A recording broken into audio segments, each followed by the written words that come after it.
வணக்கம். இன்றைக்கி எங்கள் வீட்டு பக்கத்தில் வந்த ஒரு வித்தியாசமான புழுவை பற்றி தெரிஞ்சுக்கலாம். பார்க்குறதுக்கு ரொம்ப சாஃப்டாகவும் இருந்துச்சு.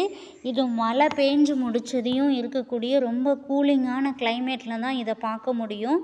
இதோட பேர் வந்து ஆக்ஸ் ஹெட்வார்ம் ஆர் ஹேமர் ஹெட்வார்ம் அப்படின்னு சொல்லுவாங்க.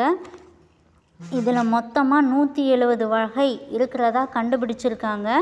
இது முட்டையிடும் இனத்தை சார்ந்தது.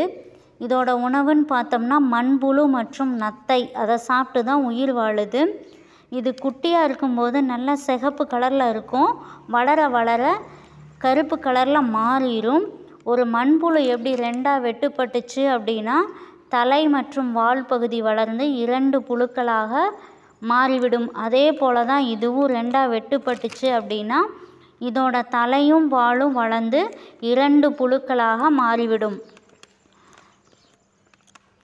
இதுக்கு கண்கள் கிடையாது. தலையில் இருக்கக்கூடிய ஒரு வித்தியாசமான ஷேப்.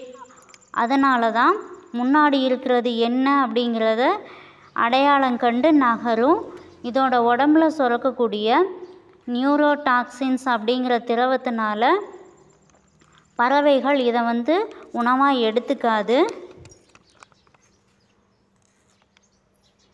இந்த புழுவை நீங்களும் பார்த்துருந்தீங்க அப்படின்னா உங்களோட அனுபவம் எப்படி இருந்துச்சு அப்படிங்கிறத கமெண்ட்டில் சொல்லுங்கள்.